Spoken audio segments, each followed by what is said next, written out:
Well, we're standing here in one of our contest fields in southwest Missouri. I hold a world record for soybean production at 154 point something or other, and our farm average has been over 100 bushels acre the last couple of years. Our soybeans look really good this year. Hopefully we have something good to announce here pretty quick, but we'll just have to see on that.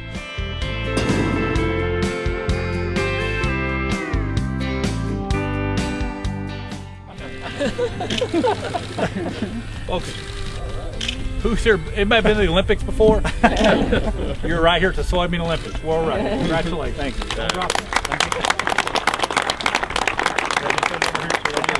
So this year, basically what we did was we just totally threw everything we knew out the window.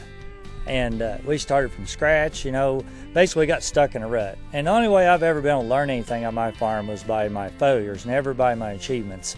So we just went out there right off the bat. We planted our soybeans the 13th and 14th April, which is a little early.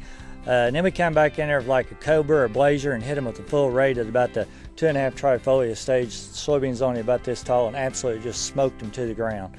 Basically what we did with our cobra was we sprayed it, you can tell right there, which caused them to branch. And this particular plant here has got 1, 2, 3, 4, 5 large branches, and then you got a smaller one or two. But what it does here is you shorten up your internodes. See, there's 1, 2, 3, 4, 5, 6, 7, 8, 9, 10, and 11, 12.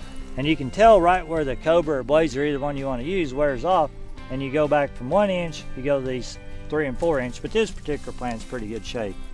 But if we could just figure out how to do that about 230,000 times an acre, we'd have no trouble making 200 bushels. Primary, everybody in this area is pretty well John Deere. There's a little bit of that off-brand stuff, but primary, everybody's John Deere. The reason I like John Deere is, I guess, just the name, John Deere is a good name, but the nice thing about them is if we break down, we'll have the parts there the next morning, and that is it's hypercritical. I mean, I know that's not a word, you're not going to find that in Webster, but I use the term hypercritical all the time, and when I start using the word hypercritical, my John Deere dealer, they go to jumping. You're running this big stuff. We're running 24 rows central fill planter, 1770 now. You can't afford to be broke down because we're trying to plant 40 acres an hour, and there's only 24 hours in a day, and you just cannot be broke down. Instead of running 2 12 rows, we're running 1 24 or 2 24s, and and we run the 9770s and 12 row heads, and you just cannot afford to be broke down. You've got to be able to go every waking hour that it's dry enough or the conditions are right to be able to go. You want Deere because we picked behind 2 trimmels this year because they was actually planting 16 row. One of them was with an 8 row head. I wasn't the one combining it, but one guy that helps me combine, he runs an 8 row head, and the one with the 12 row planter, I mean, you'd be cutting longer. You cut 7 rows, and all of a sudden you're cutting 9, and then all of a sudden, it was just a bad deal. I mean, just crisscross, and your gas row is terrible. With ours, you can't find a gas row. I mean, you literally cannot find a gas row with the Deere guidance.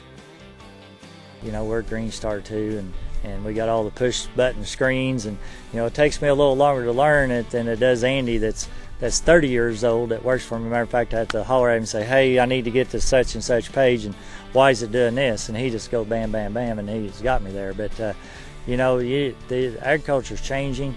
It won't be that long we won't be driving the tractors. There'll be one guy driving a tractor, and there'll be 2 tractors following behind, and John Deere is working on some stuff that, the combine's combine here, and you're dumping on the go in the grain cart, and it won't be long, and that combine operator will be able to control the grain cart, so you're not having a stroke because the grain cart's running off and leaving the combine. But I think there's a lot of new exciting things coming in agriculture.